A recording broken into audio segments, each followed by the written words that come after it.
Hello, hello. Welcome, everybody. Welcome to the Springboard Career Ask Me Anything, AMA. Welcome. Happy Wednesday. All right, we are going to give everybody a chance to come on board. But as you enter the room, I would love to know that you're here. Love to know that you're here. Just want to make sure that I'm not talking to myself for this particular live. So please let me know that you're here. Just, a name, where you're calling from, where you're coming in from would be fantastic. And while you're doing that, I will also just kind of share some just little housekeeping things so that you know what to expect from this call and then going forward. Just so you know, if you registered for this Career AMA, you will receive the recording right afterwards. So I'm just going to drop that in the chat. Recording will be available. Okay. After the call is over. And just so you know, I'm also on YouTube. The link to the YouTube will be available as well. We're actually simulcasting through Zoom and also through YouTube. And so if you wanted to get access to the recording right away, make sure that you check out our YouTube channel and that will be posted as well. Hi, Alex from Philadelphia. Welcome. Welcome.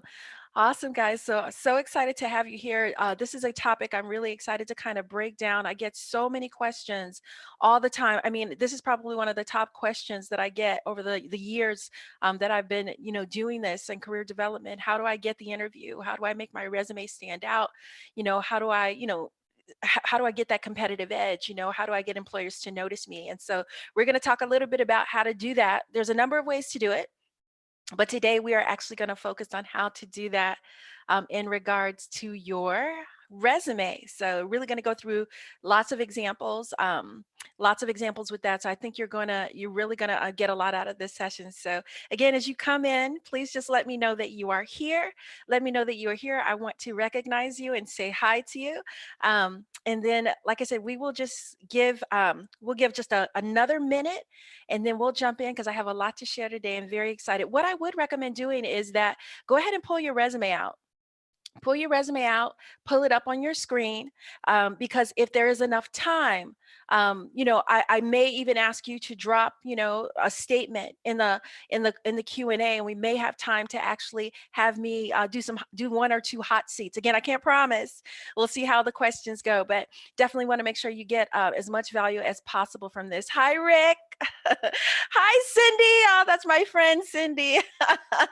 Love that you're here. And I think it's Tatiana. Hopefully I'm saying that right, Tatiana. Welcome, everybody. Welcome, and thanks for joining us again for this AMA. Let me just also quickly say, if this is your first time coming on to the Springboard Career AMA, we have several other sessions that you definitely want to check out. And so make sure that you check those out. We have how to overcome hardships in the job search, how to position yourself as essential, as an essential worker. I mean, there's been all this talk about essential versus non-essential. We understand that everybody's essential, but again, from an employer's standpoint, if they are if they're slowing down their hiring and looking to hire only the people that they absolutely need, you want to know how to position yourself as essential. We talked about networking and how to actually do the outreach, how to get connections, and then how to craft responses that will get people to respond back to you. So we have a lot of great stuff out there. We talk about if you don't have a lot of experience, how to actually go out and get some experience that will make you more of a viable candidate. So if you missed any of those other Springboard Career AMAs, please make sure that you are registered so that you will have access to those. All right, well, guys, we're going to go ahead and get started because I want to make sure that I have enough time to get through everything and enough time to really get to your questions right away. So today's topic, and I will go ahead and I share my screen. Forgive me, I'm having to look over here at my I'm looking over here at my my second screen so that I can share it. But then we'll go ahead and I'm going to share this screen out and we'll go ahead and get started. Okay, so today's Career AMA is creating a resume that shows accomplishments instead of just duties. And like I said, what does this mean? It means that you are more than just a collection of baseline skills. Okay, you really want to be able to showcase to employers, how you have gone above and beyond, how you're a problem solver, how you fit with their culture. And you're going to need to really be able to do that in the form of showing accomplishments and writing out accomplishments as opposed to just writing out your baseline duties. I was a trainer, or I was an operations manager. Or I interviewed people. Okay, that those are just baseline duties that anybody can do. And so employers see, when they see resumes, they get hundreds of resumes. If they just see that, that's not telling them much. That's not really telling them why they should pick you over another candidate. And so we're going to go through in detail how to make sure that you are really building out those accomplishments and not just listing a bunch of baseline duties. So let's move it to the next slide. Again, for those of you who don't know me, again, I am a career coach with Springboard, working primarily with their data boot camps, which is data science, analytics, machine learning, artificial intelligence. But again, I've been in the career field for the last 6 years and been in HR and people development for more than 20 years, across every element of people development. And so I have built actually my own business called Joyfully Career Strategy and Confidence Coaching. And my purpose and mission in life is to help you find work that brings you full joy, and then help you build out a strategy, and walk that out, build out a strategy and build your confidence so that you can go out and get the job that you love. So that's just a little bit about me. And, like I said, I love what I do. And so excited to be here to kind of share with you how to build out your accomplishments. Okay. And so if any questions come up, guys, just another quick question, make sure that you're dropping those in the Q&A as we go. I will keep my eye on that Q&A so that I can make sure and stop and ask those questions as they come up. So let's kind of get started, jump right in. How to create accomplishments. Now, the first thing that you want to do when you're building your resume or looking over your resume, you want to look over your resume and think about the work that you've done in terms of two things: the problems you have solved and the value you have added. If you look over your resume, again, I hope you have that up right now and that you're looking at that. You need to be able to look at each of the statements that you have on your resume and be able to clearly see how you've either solved a problem or added value to a position. That's how you're going to create an accomplishment.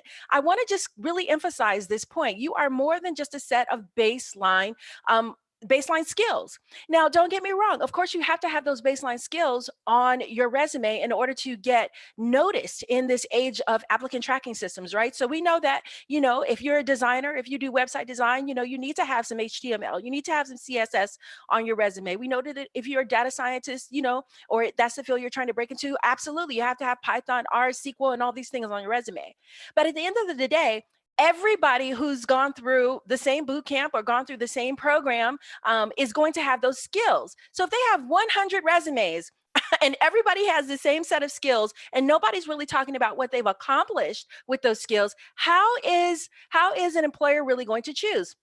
Funny story. Just yesterday, I was talking to someone, and they were a hiring manager, and they were just sharing that they had a position that was open, and I think they got 400 applications for this one position. And this particular employer, as they were looking through the resumes, everybody's resume looks the same. Everybody's resume looked the same. And so the only way that they could really determine, who to really move forward is they had to, do additional challenges. They had to put out, a tech challenge and had to have multiple interviews. This is the reason why employers have to have multiple interviews, because a lot of times, you're just not really giving them enough in that first resume to really be able to determine how good you are. And so again, we're just going to give you some tips for how to kind of bring that up and how to make sure that your resume pops. What I have here is that you want to be able to ask yourself some specific questions.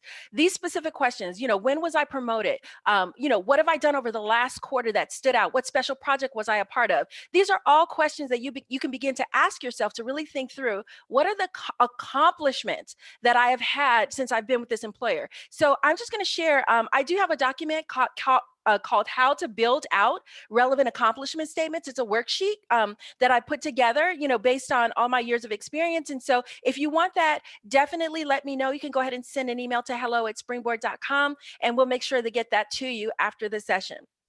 So the number two thing you want to do to actually build out those strong accomplishment statements is use the PAR method or the STAR method, as it's also called. Now, you guys are probably very familiar with PAR or STAR when it comes to interviewing. And what that stands for is problem. P is problem. Or again, if you go the STAR method, the ST is a situation or a task.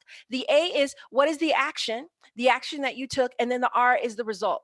You actually want to use the same method when building out your resume, because it really helps you to create a really strong statement about what it is that you did. So again, pull out that PAR method or that STAR method and really think about what is the situation, what is the task, or what is the problem that I was faced with, and then think through what specific actions did I take in order to resolve that problem, and then what was the result. That's how you're going to build out, again, those strong statements. So that's number two. Number three, and this is a biggie for me. Again, just in all the work that I've done with clients over the years, this is something that I find that most people neglect. Most people only focus on their formal skills. So if somebody paid me for it, if I had a job and somebody paid me for it, that's what I want to list on my resume, and that's what I focus on. Those skills are great, but again, when you're trying to really showcase who you are as a person holistically, how you fit in with a company culturally and in other ways, you really have to pull from a variety of different areas of your life. Don't just compartmentalize the work that you've done in the form of your paid skills. I can't tell you how many clients I've worked with who they say they don't have experience in a certain area, but when I interview them and go through all of their unpaid experience, all their freelance work, all of the stuff that they did that they discounted it, they didn't really feel like it was important. I mean, I was able to fill up a whole page with the experience that they have. And this is another thing that I want you to remember: all experience counts. All experience, whether it's paid or unpaid. So again, you not only want to mine your formal skills, but go through those informal skills, the things that you've done that were unpaid, volunteer work, community service, those types of projects. You want to go through your gifts, those things that you just were born with. These are things that you naturally that come naturally to you. You've always been able to do that. You want to mine those. You want to think through your values, because again, when it comes to an employer, a lot of times they are looking for people with not just a certain set of skills. They are looking for people with a values match, and we've talked about this in a lot of these AMAs. Again, you're going to hear a lot of some of this stuff over and over again because it's just that important. You really have to kind of break out of that box of, it's only my paid work experience that counts, and really start looking at your life holistically in order to be able to present yourself to the employer as a strong candidate. Life experiences, this is a big one. Again, there are some life experiences that you've had, maybe even negative experiences that have really built your character. And so now when an employer is coming out, they're looking for someone who, again, we talked about this in one of the AMAs, someone who has perseverance, someone who has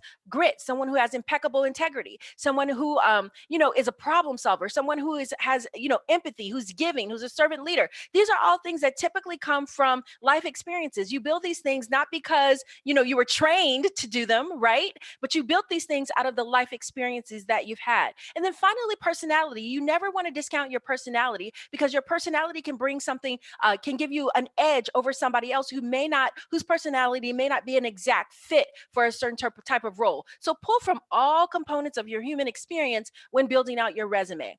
And then the last thing, number 4, that I want to touch on and there's no condemnation on this, because we all have our gifts, right? We all have our strengths. But I have so many people tell me, I just don't know how to write I don't know how to write these statements. I'm not a strong writer. That's okay. If you're not a strong writer, get some expert help.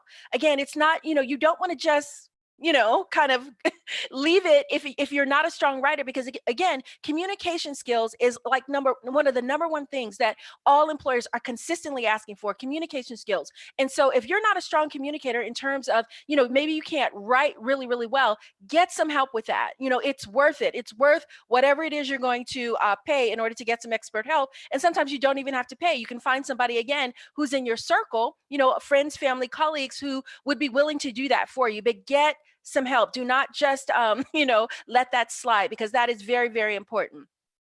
Okay, so let's go over a quick example. I talk about that STAR method, where you start with, that STAR method. That's one thing that you always want to be thinking about. Here's a simple formula for how to create a strong accomplishment statement. So first of all, you just want to start with an action verb.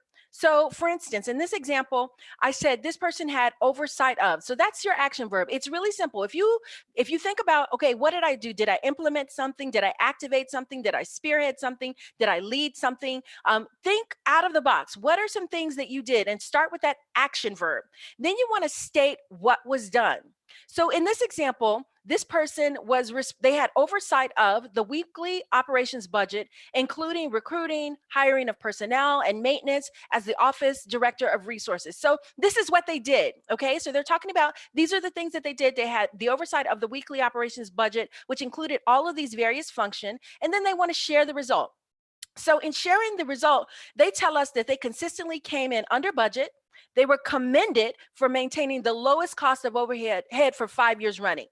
Now, that's a strong accomplishment statement as opposed to just saying, I was in charge of the budget, or I was in charge of recruiting. Okay. If you say that, that means very little to an employer. But when you can say, here are all the functions I was responsible for, and here was the result, that's going to make a really big difference. Okay. So, just really be thinking about how you can create these simple accomplishment statements.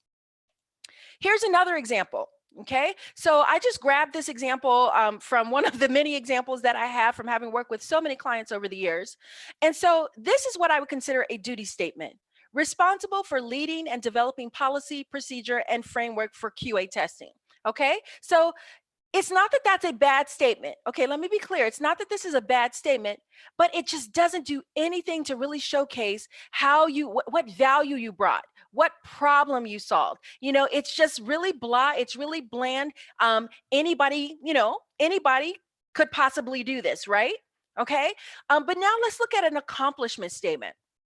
An accomplishment statement would be something like, I spearheaded the formation of the QA department, building out frameworks and presenting proposals for implementation across all business units with corresponding budget projections. So in this statement, they're telling me they led the formation of a QA department. They built out the frameworks. They presented proposals to all the business units about what they were rolling out, and they built out budget projections. Now, as an employer, I'm like, wow, this person is a go-getter. They're proactive. They're obviously a leader. That immediately brings certain pictures into my mind.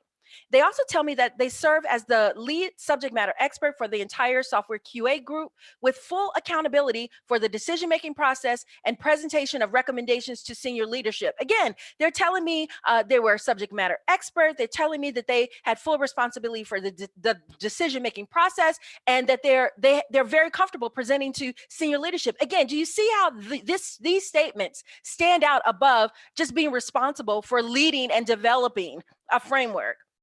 And then they kind of share a result. To date, all implementations have been approved and rolled out within required deadlines.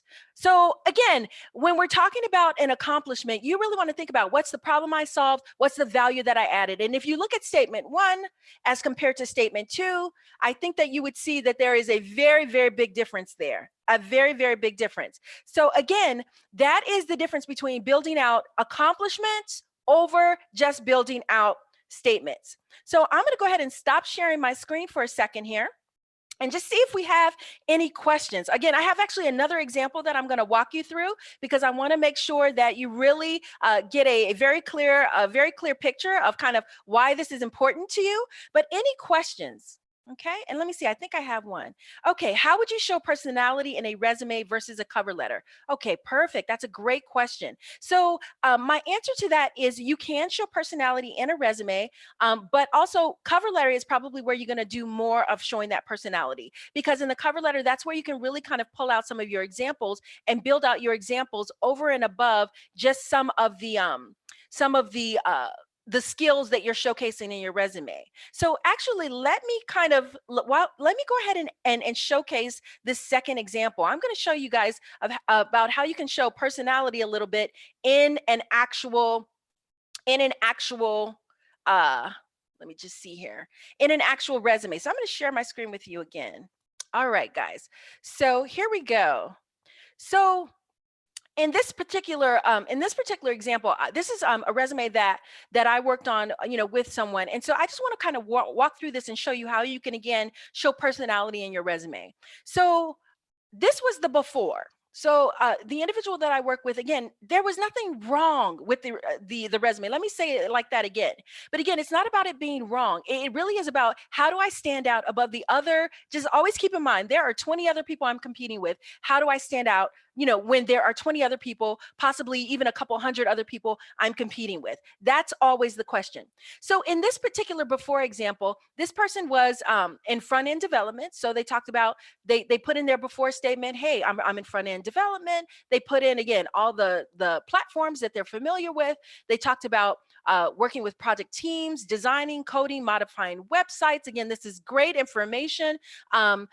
Fixing bugs, all of this great stuff. So this is good stuff. There's nothing wrong with this. But again, as a hiring manager, as a recruiter, how, you know, everybody's resume is going to have these keywords. How can you stand out? So after interviewing this particular client, I was able to infuse them a personality in this particular summary and pulled out that they were curious and open-minded. So I said here, curious and open-minded design professionals, skilled in collaborating with teams on full-scale design projects. So you can tell this is personality right here. When we talk about curious and open-minded design professionals, again, this is something that would be very, very interesting to an employer who was looking for someone who they, you know, in their back of their mind, they might not have put that in the job description, but again, they're looking for someone who's curious and open-minded, someone who's skilled in collaborating with teams, out of the box thinker. That's something we pulled out from just having interviewed her. I understood that she was an out of the back box thinker. She talked about being both right and left brain tendencies. Again,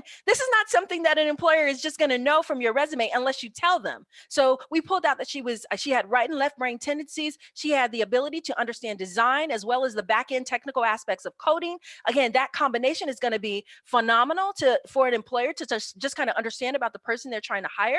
We talked about them being a strong communicator. Again, in this first example, there was no examples of personality in here about communication skills, about being curious and open-minded. So we pulled out that she was a strong communicator, and that she was able to connect and present to non-technical audiences. We pulled out she was a strong writer and storyteller. She could take data and she could take designs and actually create stories around those things. We talked about how she was familiar with different personas, etc. So again, I think you can see the difference between example one and example two in terms of adding in personality. Okay, so that was just an example of how to, again, talk about an accomplishment and talk about above and beyond, value added, and all those different things. And then really quickly, I'm just going to lastly go through this last piece of this resume. Again, she talked about the fact that she was part of an 8-person team. She performed content changes. She migrated websites.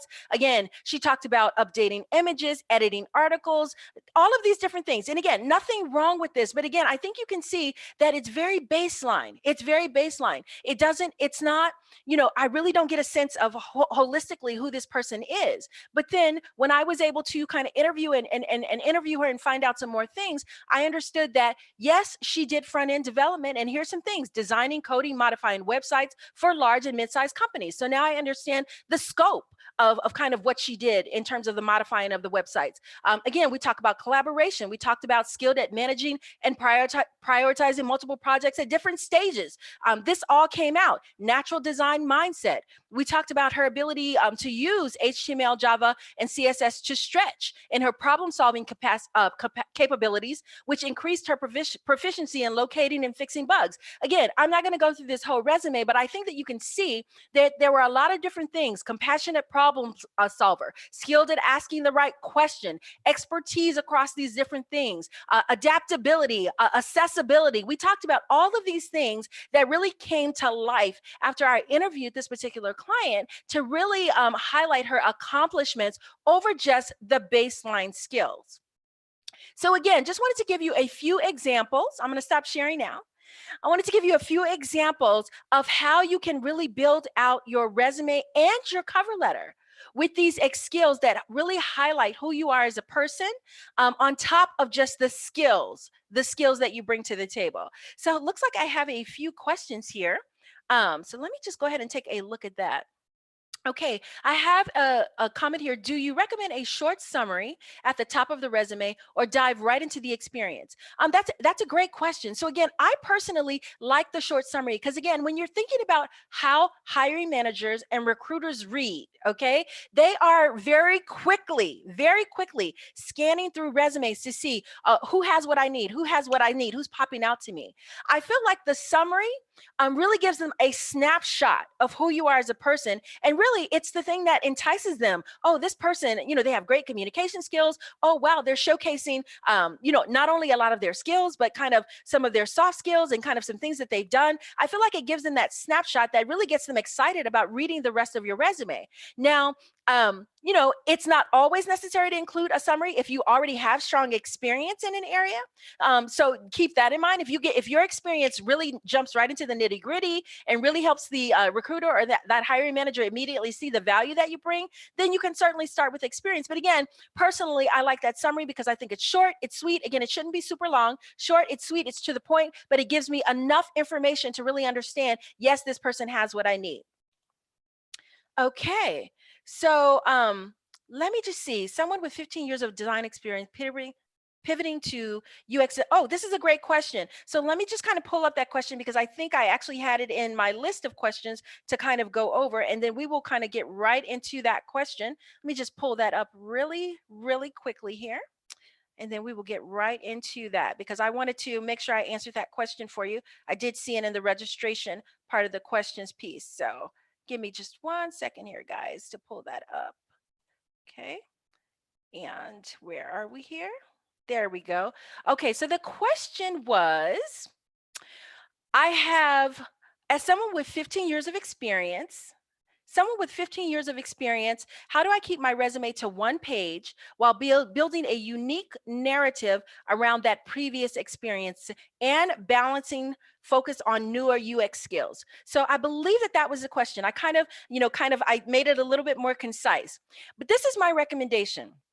I know that a one-page resume is highly desired. A one-page resume is highly desired. The reason behind a one-page resume is because for years, people would put everything on their resume. People would put everything on their resume. And nowadays, employers really just want you to get to the point. They really want to get to the point of why you're the best candidate and why they would bring you in. So the one-page resume was really designed to make you think very long and hard about how this experience, how this credential is relevant to the job that you're applying for. So yes, a one-page resume is that's the rule of thumb. But again, I've been in this business long enough to be able to say this. If you have 10 plus years of experience and that extra experience does highlight how you're relevant to a specific position, then yes, you definitely should go to two-page resume. I have seen people who have tried to keep it to one page and they're just not getting the traction that they need. But as soon as they expanded it to the two-page, again, keeping in mind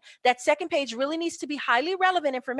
As soon as they expanded it to the two-page, they were really able to showcase their experience and their skills better, and it got them the interview. And so again, it's not a hard and fast mandatory thing that you have to have the one page. Now, this is the key. The first page has to be outstanding. It has to be amazing. Okay, because if the first page is not amazing, they're not going to go to a second page. It doesn't matter. So that is why you really have to work. You really have to make sure that first page highly relevant, getting right into the skills, strong summary, strong skill sets are shown, and then once you've impressed them with the first page, then it's no problem for them to go to the second page. Okay, but again, just thinking about the applicant tracking system, since that is the first gatekeeper. If you are uploading a resume and you keep it to one page and it's really just not meaty enough, there really just isn't enough there to really, pull you forward as a strong candidate, you're never even going to be pulled forward anyway. So it really is important that if you need to go to that second page, if you have 10 plus years of experience, 15 plus years of experience, definitely go to that second page if you need to. Okay, because that's going to serve you well. One page is really for mostly new professionals, career changers, people who really need to keep it concise because maybe a lot of their experience may not be as relevant. Okay, so hopefully that answers your question about that 15 years of experience and how to make sure that you are, really capturing how that unique experience from your past experience, how it is relevant. So hopefully that answers your question. Okay. Awesome. And let me know. Okay. So the next question is, how do I best incorporate experience that isn't exactly applicable to design?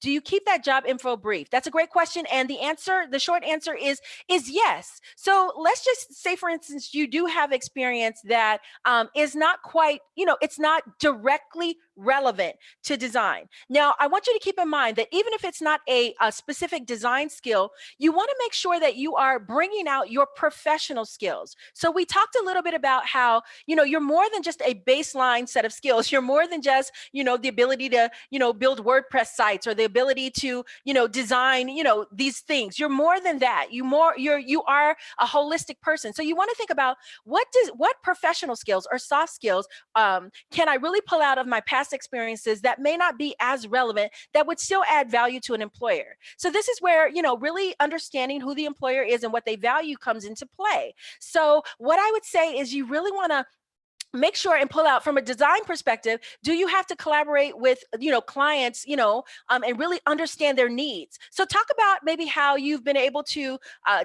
understand client needs in past positions, and that's a gift that you have, is being able to always, as clients are talking to you, you can kind of translate what they're looking for into the design project. So again, really be able to pull out, if you did a customer service job, you want to pull out those transferable skills, how you were able to really engage with the customer, you were able to go back and really iterate until you came up with the right design for them. You were patient. You really want to kind of pull out those transferable skills. Yeah, but keep it brief. The key is pull out the things that are most relevant, pull out the soft skills that are most relevant, and keep it brief. 1 to 2 bullets maximum for those non-relevant skills. And the other thing that I typically recommend is that when you're building your resume, keep in mind that you can mix and match your sections however you need to match those sections in order to make sure you are presenting the most relevant information first. So what I mean by that is, maybe you have a job that is not quite relevant that you're doing right now, but you have a job that you did 3 years ago that's highly relevant. In that case, what I recommend doing is actually creating a section called related professional experience and bringing the most relevant information up to the top, so that you can showcase that first. What that allows you to do is, employers do like chronological resumes, but if you make it chronological by section, they can still follow that. What that means is, if you have relevant experience from 3 years ago, you can create a section called related professional experience, bring that relevant experience up, and then the non-related experience, you can bring that down into a section called other experience. You keep it chronological, but it's chronological within the headings, if that makes sense. And so that will allow you to really make sure that you are focusing on the most relevant, most the rich, the information that's going to be most relevant to employers. So that is something that I would definitely recommend in terms of the non-relevant experience. So thanks for that question, Sherry. Thank you.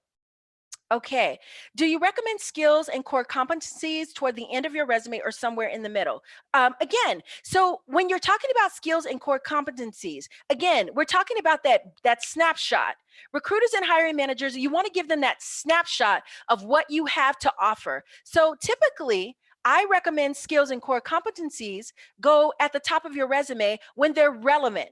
Again, this all comes back to relevancy.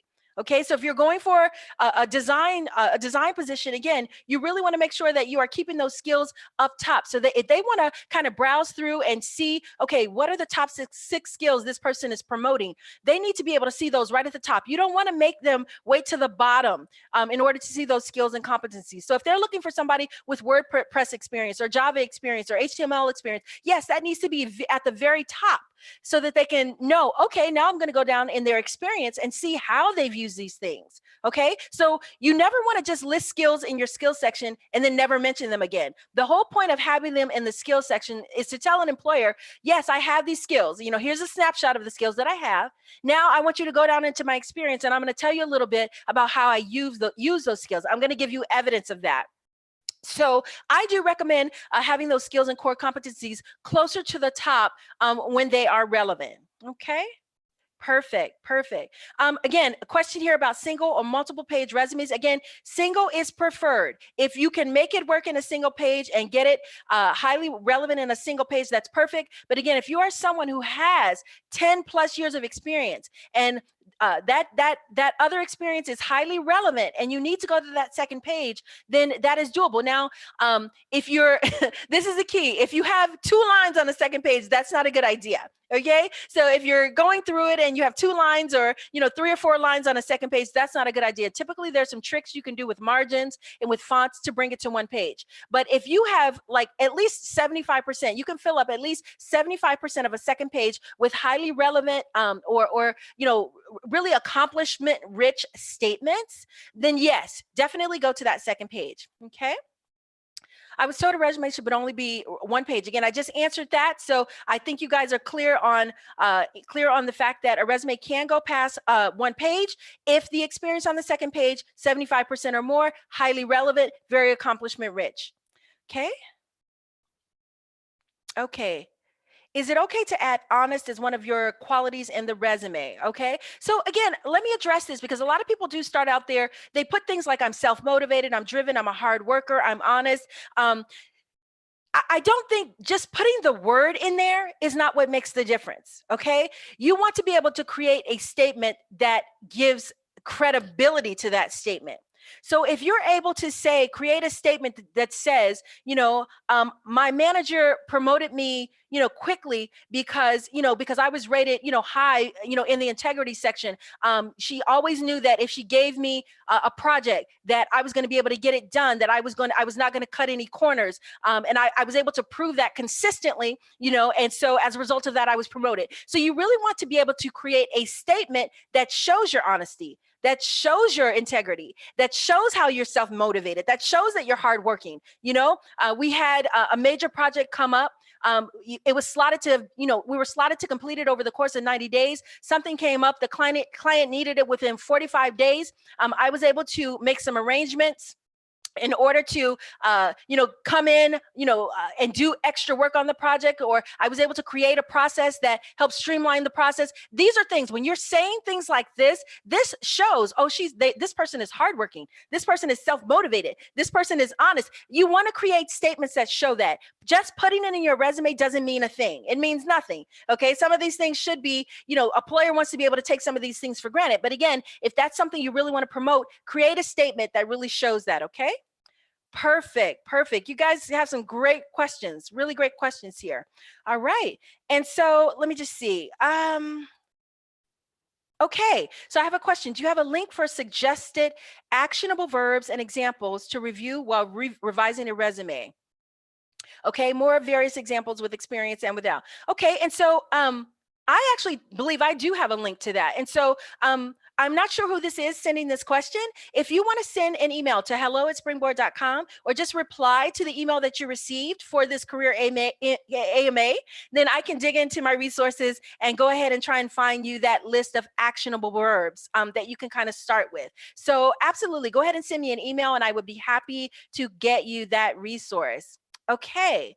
So the next question I have here is customize a resume for each company. Okay, that's a really great question that again comes up quite a bit.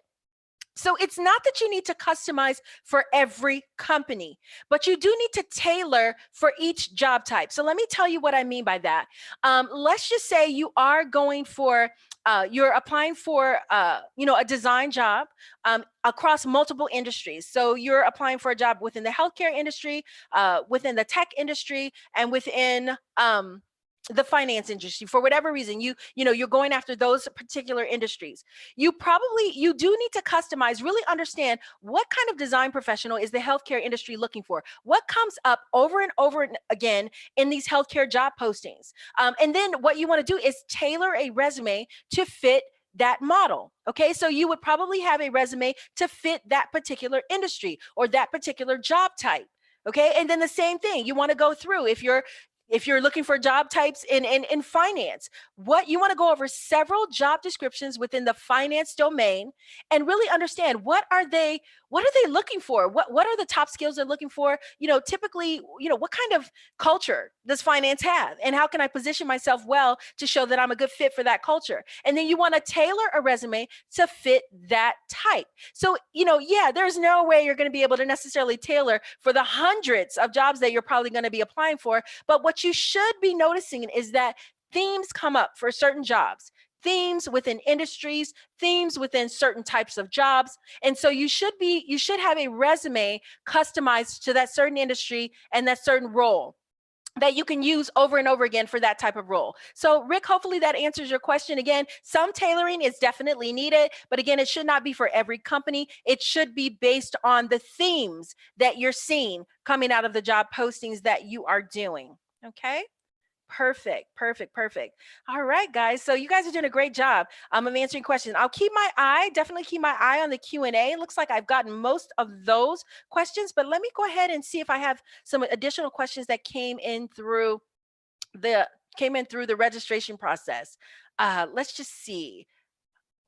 Okay, so another question that came up is, how will I know if I fit with the company's culture if I don't know the other people and how they work?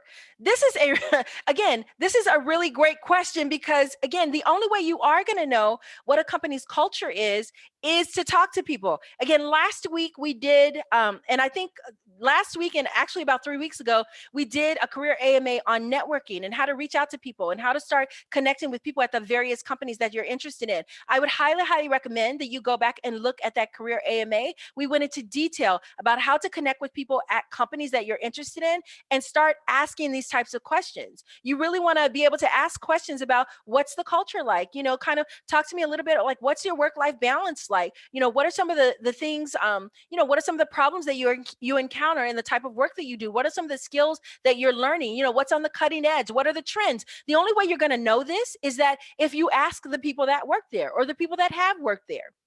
So typically what I recommend doing in this particular case, and let me just go ahead and drop this question in the chat so that we can kind of make sure we keep track of that, is you want to do three different ways that you can really kind of find out about a culture and about what a company is really interested in. Follow the company on social media, on LinkedIn, on their various accounts to see what are they talking about all the time. So again, anybody who's had any interaction with Amazon knows that they are all about their leadership principles. So they have these leadership principles, and at the end of the day, you have to fit in with their leadership principles, and really, in order to really be considered for a job.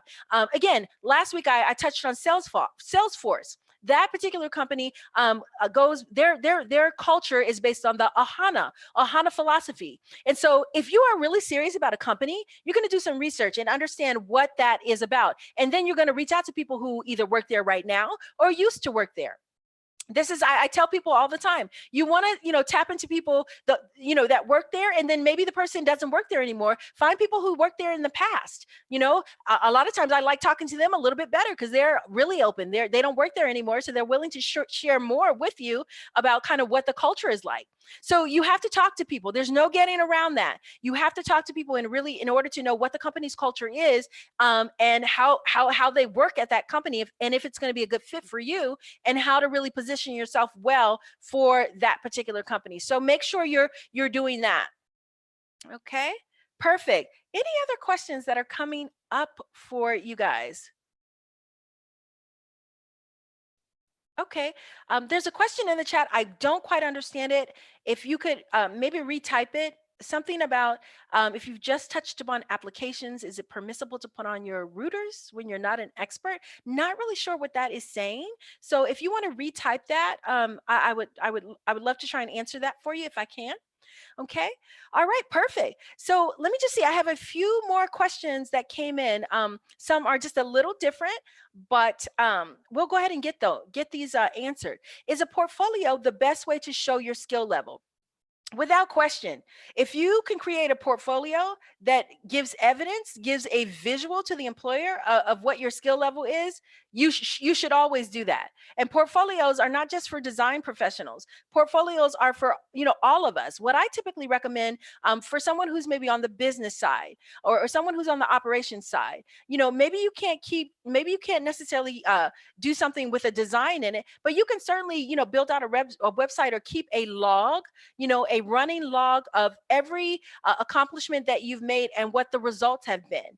Okay. I typically recommend making sure every week, just keep a log of what are some of the things you did that week that really stood out. This is not only good for you in terms of building your resume, but when a performance review comes around, all you have to do is go back to your log over the course of the quarter and be able to spell out in detail for your manager, this is the project that I worked on. Here's the value that I brought. Here's, I was over and above. I exceeded, quota in this area. I met expectations in this area. You can really lay that out. And so again, when it comes to asking for even salary increases and things of that nature, you can kind of go through your journal and really walk through with your employer, bring back to the mind of your hiring manager how much value you've added. Because the fact of the matter is, research has shown that most reviews, especially those that are done over a 6-month period, all they can really recall is the last 4 to 6 weeks. So if you've been working hard for the last 6 months, and you're relying on someone else to kind of keep track of that, then a lot of times you're going to lose out. So again, this question is, do you, how do you keep is a portfolio? Is that something that is the best way to present your work?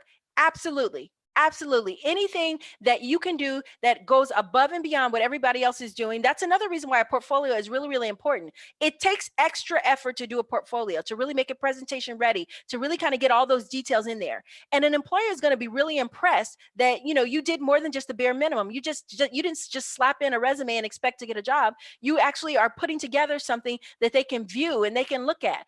I'm telling you that it's in the details. The job offers are in the details. It's in the extra effort. So absolutely, portfolio is definitely the best way to showcase your skill level. Okay. And then I have another question here. I'm going to pop into the chat. I've never worked remotely. How will I know if I'm any good at it, if I can handle it, or if I'll even like it? Again, these are questions that, you have to do a little research. Talk to people that work remote and really kind of understand what it's about. This is another thing that you can do whenever you're reaching out and building your network. You don't always have to ask questions about, the most obvious things like the work that they're doing. Ask about things like the remote option. Do they work from home? How do they enjoy it? What is it like? Ask those questions. You're never going to really know until you're actually in the situation. Personally, I've worked from home for the last 7 years. And so, I've built up some routines. I know what works for me. You won't know because I had some colleagues that have gotten out here and found that, no, I really don't like it. And so there's no way to really know. You can do your research. You can, like I said, do your research at the end of the day. Try and figure out what it is you can know. But at the end of the day, until you get in it, there's really no way to really know exactly. So working remotely, I think it's a perk if you feel like you're the type of person who's really self-disciplined and know how to kind of set up a routine. I think it can be a real benefit. Okay. And then another question I had here, and then I see that there's actually a couple more questions in the Q&A, so I will attempt to get to those as well, guys. I'm over 40 and worried my age will affect my chances of getting hired, especially in an even more competitive job seeking environment. How do I project confidence when frankly I just feel despondent? I get this, and believe me, this question comes up all the time. The whole piece with ageism. This is my philosophy. Again, some people may disagree with you, but I'll disagree with me, but all I can do is give you my personal philosophy. Ageism is out there, just like racism, just like, people won't hire you because they don't like that you have a mustache. I had a hiring manager that wouldn't hire anybody, no matter how great their skills were, if they didn't do a thank you, if they didn't send a thank you note, because in her mind, that was like a lack of gratitude and that person wasn't grateful, And so people are going to not hire you for a lot of different reasons. You can't focus on that. There's a million different reasons why someone might not hire you. Okay. What you have got to focus on is being the best at what you're doing. That's where that confidence piece comes in. That's why, I'm a huge advocate for not trying to fit yourself to someone else, not trying to fit yourself to an employer, but actually understanding what your strengths are and then going out and finding employers, who matches that, who matches your strengths, who matches your values. Because if you do that, then your confidence is automatically going to be at a high. If you are trying to go out and find out what somebody wants, and then you're trying to make yourself be that, then your confidence is just never going to be at the high that it needs to be in, and that's going to affect your confidence. Again, my business is called Joyfully Career Strategy and Confidence Coaching, because what I have understood over the years is that most people don't suffer from a skill deficit, they suffer from a confidence deficit. Okay. And that confidence deficit a lot of times comes from always trying to match themselves to someone else as opposed to starting with their own strengths. So, again, my recommendations is that don't get focused on the over 40. Most of the people that I work with are over 40. I'm over 40. Okay. And it's never stopped me. Nothing has ever stopped me. I've done everything that I wanted to do in life because, in my mind, I'm going to go out, I'm going to get what I need. I'm going to do everything that I need to do in order to be successful, and nobody's going to stop me from doing that. And so as long as you have that mindset of, hey, I know that I'm skilled, I know what I'm good at, and I'm going to go out and I'm going to, build, I'm going to put the effort in that's necessary. So I'm going to build my skill set. I'm going to prepare the way I need to prepare. I'm going to get the help that I need to get help with. And then I'm going to go out and do it. If you really have that in place, then that will lift you out of that place of despondency. Again, I really just have to promote this because, again, I personally do it. I have a coach. I'm never without a coach. And I feel like it's really important that if you suffer from some of these things, you really need a coach, someone who's going to be that cheerleader and that accountability partner to keep you motivated and keep you pushing, because you have some great skills. It's just that you really have to kind of understand what those are so that the age thing gets out of your mind and you really do focus on how to present yourself as the best candidate. If you keep in your mind, I'm the best candidate for this role, and somebody's going to realize that and recognize that and hiring me, it's just a matter of time. It's just a matter of time before you get the job. And so let's keep the focus on what you're good at.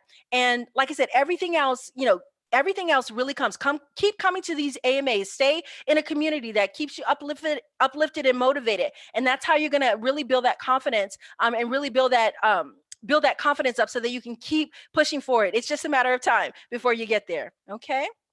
Perfect. So I have a few questions. Want to make sure I get that. Da da da da da. Okay. So here's a question. If you've just touched upon like a platform, so this question is saying if you just touched upon a certain platform, so Adobe XD, is it okay to place that on your resume? And so the question is, by touched on, if you mean that you have actually had the opportunity to go through a course and you've actually done some hands-on work, the key is that you should have some familiarity in it, and that you've actually used the platform. So if you have used the platform, even if you're not an expert in it, even if you're not intermediate, if you have a beginner's experience in something, then yes, it's okay to put that on your resume. The key is you want to be able to share kind of what your experience is, the fact that you're consistently building in that area, if that's something an employer is interested in. But yes, absolutely. Once you've gotten that experience under your belt, in the sense that you have had some hands-on exposure to it, you want to phrase it as if you want to say familiarity, exposure to, something like that, working knowledge of, you want to use terms like that to really classify it, to really help people to understand that, yes, I have some familiarity with this. Yes, I'm familiar with it. Yes, I've had some hands-on experience, even if you're not an expert. But yes, that is absolutely okay to do if you had some experience. Again, if you've never touched it, okay, if you just did a course on it, but you've never touched it, then my recommendation is that you don't put it on your resume until you can really very confidently say that you've had some type of hands-on experience, even if it's limited. Because again, they're going to ask you about that. What's your level of expertise here? If they're looking for someone, if they don't mind that you have beginner, some employers don't mind that you have a beginner level experience. They just want to know that you're a quick learner and that you can get in there and learn it quickly. Some employers want advanced. And so you really want to, like I say, you put it in there, but be prepared to discuss your level of experience if it comes up in the interview. Okay. Okay, so here is a question about if I have a website link to show to future employers, shall I include that in the experience section, or list it separately? Again, if you have a website that definitely showcases what your experience is, you want to make sure that the employer sees it. And so typically what I would recommend is you have it in your header, so where your name is, where you're putting your name, your LinkedIn, your email, your phone, have it there, but also link it in with your experience. Yes, so if you're talking about it in the context of your experience, and you're sharing that I have a website that really goes into detail about all of the projects that I've completed. I highly recommend having it in your experience as well. So yes, have it in both places because you want to make sure that the employer sees that. So either way, definitely have it in there. Linking is a great idea, guys. Just overall, if you have links to anything, GitHub repositories, website links, articles that you've done, that you've written on various platforms, published papers that are relevant to the type of work that you want, make sure you're linking those in your resume. Because again, when employers are going through these resumes, if they can click on a link and be able to go through something that really gives a visual or really kind of gives some detail into the work that you add and the work that you bring, that's always going to make you stand out over just a plain static resume. So always be linking in as much as possible into your resume so that you can give employers that little extra something. Okay, perfect. Okay. Is your volunteering important only when it's relevant? So again, volunteering and community service play two specific roles. There's volunteering and community service that you do that is actually experience, okay? Meaning if you were part of a Kaggle competition or you were part of some type of competition that is within the domain of the work that you do, then that is actually experience and should be put in experience, not volunteer work. Okay, I want to be very, very clear on that. Internships and work that you've done, even if it was unpaid, that where you directly had a hands-on type of where you were directly hands-on involved, should go in experience. Okay, now other volunteering experience should go into your volunteering experience if it's relevant and if you know that that's something the company is interested in. So what I mean by that, if you know that a certain company, they have been lifelong sponsors of Boy Scouts of America or Girl Scouts of America, or lifelong sponsors of the American Heart Association. This is just something they sponsor every year. That might not necessarily be relevant to the job, but if you have done your research and understand that that's something that's important to the company, absolutely you want to put that on your resume, because that's going to be a signal to them, a trigger to them, that you are in fact someone who's in line with their values. So the volunteer experience that you put on your resume should be relevant. It should be something that showcases that your heart and your values are on the same, in some way similar to that employer's. You want to make that stand out. You may find out that like the CEO has a love of just international missions or something like that, and you've done some missions work. Put that in there, because that's another way to connect to the company and showcase that on a lot of levels you are in line with the things that they are in line with in values. So yes, volunteering, you want to be thinking about, how is this going to enhance my candidacy? How is this going to enhance me and make me look like the best candidate for the job? Okay, so that's a great question. Okay, and then I think I have time for one or two more questions. Okay, is there anything I can do on my own while unemployed to benefit my resume during this pandemic so I don't have a gap on my resume and can show personal productivity? Again, great question. If you are unemployed right now, the biggest thing that you can do is look for opportunities to keep your skills fresh, either in the form of finding people who are doing similar work. So the example that I like to give is that there are a lot of study groups out here that do projects specifically because I work with a lot of data professionals. There are a lot of data professionals who get together and do projects together on just certain things. I know some right now who are doing projects related to the COVID and related to this pandemic. If you can get involved with someone who's doing a certain project, then get involved with that.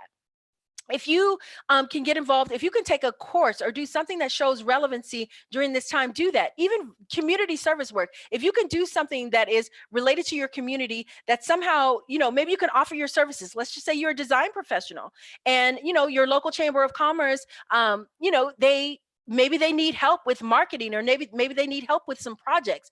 Maybe volunteer your services, to local community, local people in your community, in order to show that you are staying relevant. You are using your skills on a relevant basis. So be thinking about ways that you can take your core skills and those skills that you're looking to use to get back into the workforce, and just look. I promise you, there's so much work around the community with not-for-profits and your local community agencies. There's so much work that you can be doing and utilizing your skills. So try to find something like that where you can either get something hands-on, or it's always in order to make sure you're taking courses and just showing that you were staying active in some way. You attended a conference of some kind. So that is a way that you can really kind of showcase that, yes, you were staying active and relevant, and show that personal productivity. Perfect, perfect.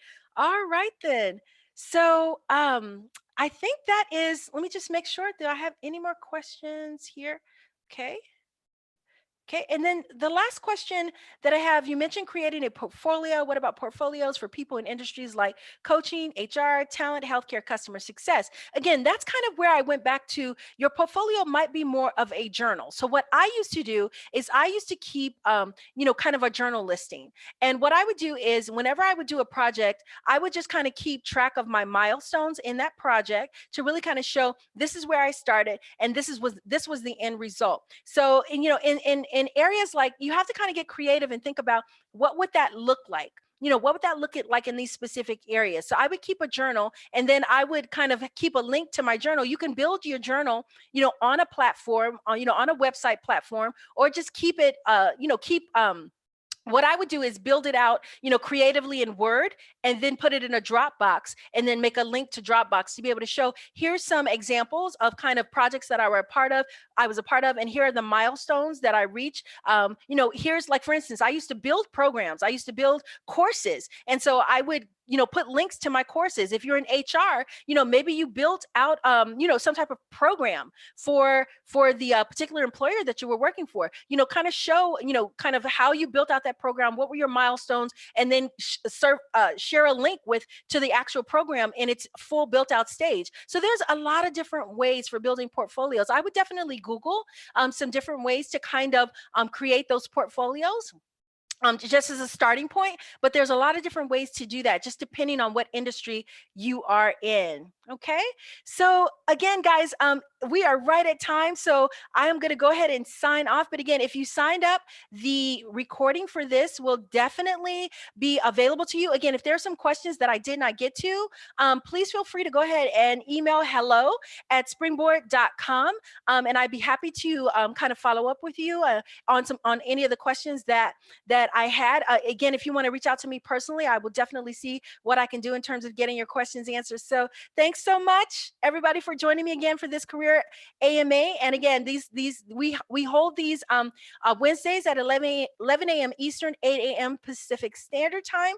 And so feel free to join us next week, and we'll get into some more practical tips for how to kind of move your job search forward. All right, everybody, have a great rest of your week, and I'll see you next week. Bye-bye.